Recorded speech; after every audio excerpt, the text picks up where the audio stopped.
시간에는 히스기야 왕에 대해서 우리가 살펴보았는데요.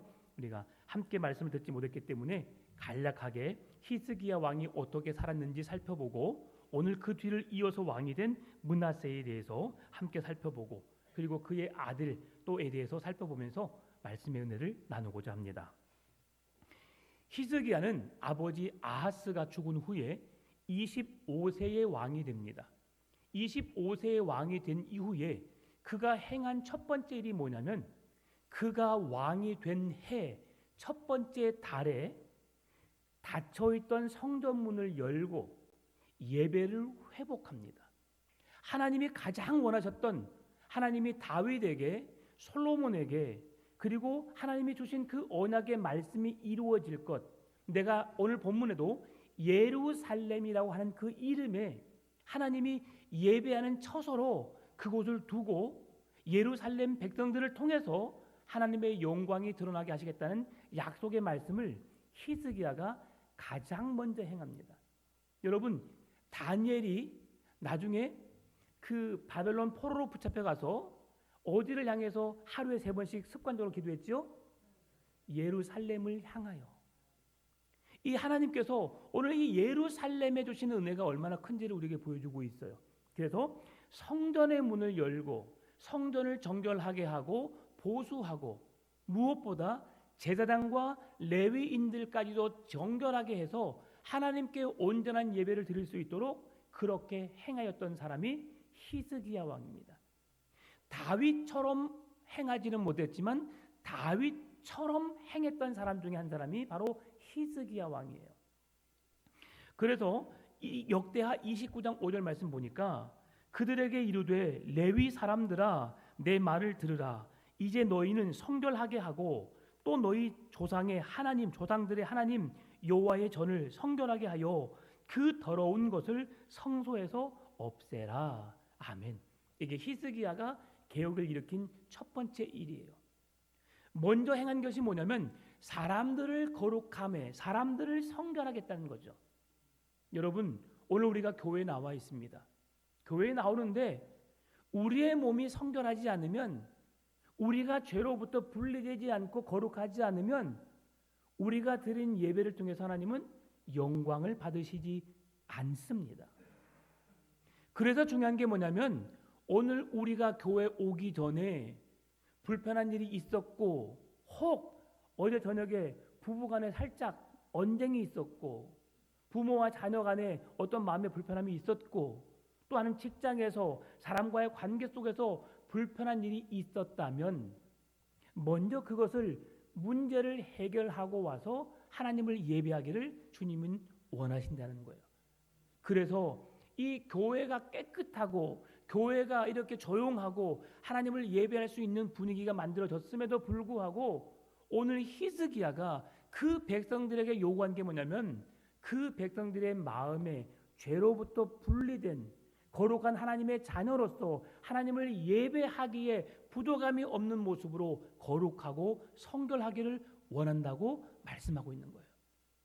여러분, 하나님 앞에서 거룩하시기를 원합니다. 내가 거룩하니 너희도 거룩하라고 말씀하신 그 말씀을 붙들고 늘 거룩해지기 위해서 몸부림치시는 여러분 되시기를 바랍니다. 그렇게 내 몸이 거룩하고 하나님을 예배하기 위해 부족함이 없는 가운데 그 뒤에 행한 일이 뭡니까? 성전을 성결하게 하라. 그리고 성전 안에 있었던 그 아버지 아하스 왕이 우상으로 도배했던 그 모든 신상들을 다 제거하고 살아계신 하나님만 예배하도록 성전이 하나님을 예배하는 곳이 될 수 있도록 그렇게 성결하게 하라고 말씀하고 있습니다. 여러분, 제사장은 몸이 성결해야 성전에 들어갈 수 있었습니다. 그러나 그동안은 제사장, 레위인, 구별된 사람들 외에 아무나 왕도 가서 거기서 예배를 드렸고 자기 하고 싶은 대로 누구나 들어다닐 수 있는 그런 죄악이 난무했던 곳에 성전의 모습이 서 있었음을 우리에게 보여줍니다. 그런 것을 너무 마음 아파했던 히스기야 왕이 가장 먼저 행한 일이 뭐라고요? 하나님께 거룩하게 회복되는 나의 마음과 그리고 성전이 거룩해짐으로 하나님과의 예배가 회복되어지고 하나님을 만날 수 있는 유일한 예배 자리로 본인 또한 모든 백성 또한 나갈 수 있도록 그런 개혁을 일으켰다는 것을 우리에게 보여주고 있습니다. 하나님 앞에 우상을 섬기고 죄를 범했던 아하스 왕의 시대에 그 남유다는 어땠을까요? 그들은 아람과 북이스라엘, 에돔과 블레셋의 공격을 끊임없이 받아왔습니다. 적의 공격을 받아온다는 것, 날마다 생명의 위협을 받는다는 것, 이것은 매우 끔찍한 일입니다. 여러분 꿈꿔보셨죠? 꿈에 누군가가 나를 잡으러 옵니다. 도망가 보셨죠? 안 잡혀본 사람은 아무도 없을 거예요. 아무리 힘을 써서 달려보려고 하지만 발이 떨어지지 않아요. 그래서 누군가에 의해서 내가 죽임을 당하기도 하고 어려움을 당하기도 해요. 그래서 놀라서 꿈을 깨잖아요. 저 어렸을 때 그렇게 많이 꿨어요. 네. 그런 꿈을 꾸고 나면 상당히 기분 좋지 않아요, 여러분. 근데 이건 꿈일 뿐이잖아요. 그럼 누군가가 내게 칼을 들고 총을 들고 나를 위협하고 내게 찾아온다고 생각해 보십시다. 오늘 우리 집에 있는데 누군가가 초인종을 누르고 나를 죽이려고 온다고 생각해 보십시다. 언제 초인종이 눌러질까? 두려움 속에서 우리는 보낼 수밖에 없어요. 그러한 시대는 암울할 수밖에 없고 침울할 수밖에 없고 고통의 연속된 시간이었을 거예요. 그 시대가 히스기야 왕의 아버지 아하스 시대에 그러했다라고 성경은 말씀해주고 있습니다. 그런데 그런 두려움과 황폐함을 겪고 있었을 그때에 히스기야가 가장 먼저 행한 일이 뭐라고요? 하나님을 예배한 일이에요. 내 마음의 성전, 하나님의 성전을 거룩하게 함으로 하나님을 예배할 수 있는 죄로부터 분리된 거룩하게 구별된 하나님의 백성다움의 모습으로 주님 앞에 서 있었다는 사실입니다. 그런데 이 모습을 통해 볼 수 있는 게 뭐냐면 병들었을 때에 하나님을 찾지 않고 의사만 찾았던 아사 왕, 그리고 이방 신에게 모든 걸 묻고 북이스라엘의 아하시아, 하나님께 묻지 않고 이방 신에게 묻고 의사에게 의지했던 아사와 아하시아와 달리 오늘 히스기야 왕은 그 모든 문제를 하나님께 맡기고 하나님께 해결하는 그의 신앙을 볼 수 있습니다. 여러분, 히스기야가 살다가 병이 들었어요. 죽을 병이죠. 오늘날로 말하면 종양입니다. 그래서 그 종양이 찾아왔을 때에 하나님께 기도했던 히스기야의 기도의 내용을 볼 수 있는데요. 그 상황 속에서 히스기야가 어떻게 기도했지요? 하나님, 나를 좀 살려주세요. 좀 나를 찾아와 주세요. 나를 좀 도와주세요. 라고 하는 기도의 내용을 포함한 내용인데 그 모든 내가 더 살기를 원해서 하나님의 도우심을 간구하기 위해서 기도했던 히스기야 왕의 기도 내용은 이렇습니다. 하나님, 제가 왕이 되었을 첫 해, 첫째 달에 제사장 레위인들의 마음을 성결하게 하고 백성들을 죄로부터 거룩하게 구별되어지고 하나님의 성전을 회복하여서 하나님을 예배하게 했던 그 마음, 그 믿음을 주님 기억해 주십시오. 이게 히스기야 왕의 기도 제목이었어요. 죽을 병에 걸렸고 죽을 수밖에 없는 그 상황, 하나님이 선지자를 보내서 이제 너가 너의 기한이 다 찼기 때문에 너의 짐을 정리해라. 이제 너는 이제 끝이다라고 말했던 그 시점에 하나님, 나를 불쌍히 여겨주시사 내가 하나님 앞에 정직하게 행했던 것, 예배를 회복하기 위해서 제사장과 레위인들이 그 자리로 나와 하나님을 예배하게 했던 것, 우상으로 가득했던 성전의 모든 성전을 거룩하게 성결하게 하여서 하나님을 예배했던 것을 기억해 주십시오. 그 기도를 드렸을 때 하나님이 어떻게 하셨어요? 그의 생명을 15년 동안 연장시켜 주셨고 그의 증표로 해시계가 10도로 물러가게 하는 기적을 보여주셨어요. 여러분, 솔로몬의 기도 또한 여러분 기억하시기 바랍니다. 이 나라를 다스릴 왕에게 내가 너에게 무엇을 줄까?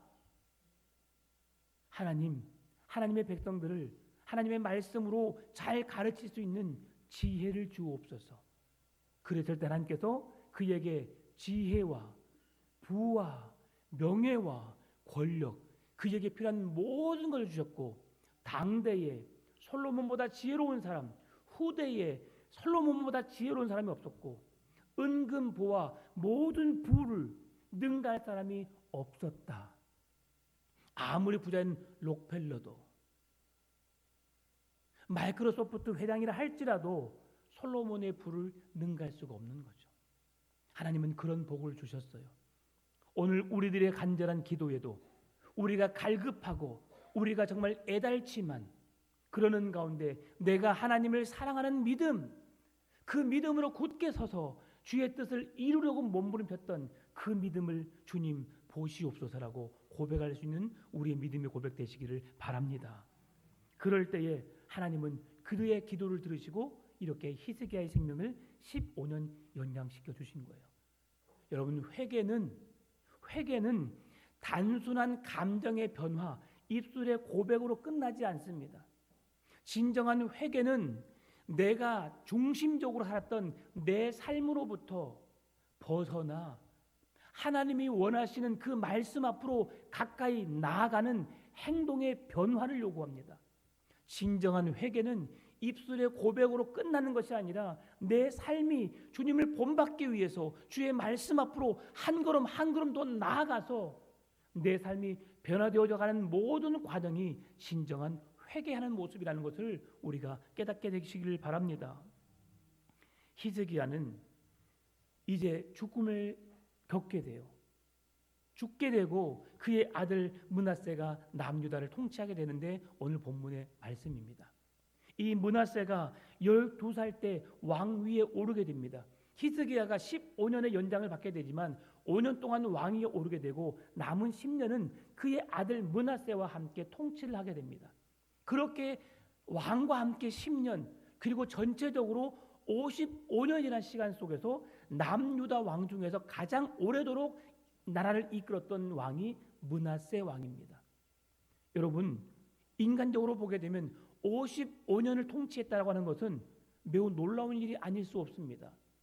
우리나라의 역대 왕들을 한번 보십시오. 그냥 왕이 아니라 우리나라의 대통령만 잠깐 보시게 되면 어떤 대통령은 1대 2대를 거쳐서 더 많은 것을 나라를 위해서 살아왔던 대통령들이 있어요. 어떤 사람은 그가 독재다라고 말하지만 저는 그렇게 보지 않습니다. 그분의 새마을 운동으로 인해서 우리나라는 50년이라고 하는 그 짧은 시간 만에 정말 세계가 놀랄 만한 선진 문화의 나라로 이끌었던 것은 우리가 다 인정하는 바예요. 그 새마을 운동을 통해서 우리나라가 잘 사는 나라가 되었고 그것이 나라를 선진 문화로 이끄는 밑거름이 되었던 것이죠. 그 삶을 인정하고 존중합니다. 그런데 또 어떤 대통령을 보게 되면 임기를 다 채우지 못하는 왕들이 있었어요. 그것은 뭔가 그들에게 문제가 있어서 그 문제로 인해서 그 직무를 감당하지 못했죠. 제가 오늘 말하려고 하는 건 그것이 아닙니다. 자, 얼마를 했건 그게 중요하지 않다는 사실이에요. 지금 므낫세가 남유다 왕들 중에서 가장 많은 55년의 시간 동안 나라를 통치했지만 그의 통치를 통해서 정치, 경제, 외교, 모든 문화나 어떤 모든 분야에서 안정을 취했을 수는 있지만 그가 하나님 보시기에는 좋은 일을 행하지 못했다는 사실이에요. 55년 동안 통치했지만 아버지 히스기야가 우상을 제거하고 산당을 제거하고 헐어버리고 그곳에서 하나님을 예배하겠다는 것에 비해서 그 아들 므낫세는 헐었던 산당을 다시 재건하고 다시 회복하고 모든 것을 제거했던 하나님의 성전에 다시 우상을 데리고 와서 우상을 섬기게 한 왕으로 섰다는 것이죠. 여러분, 하나님의 관점은 매우 단순합니다. 하나님이 그 왕을 평가하는 시선은 너무나 단순합니다.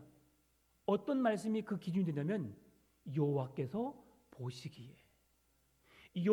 보시기에 하나님의 마음에 합한 사람, 그는 선한 왕이고 여호와께서 보시기에 악을 행한 자들은 그들은 다 악한 왕일 수밖에 없는 거죠.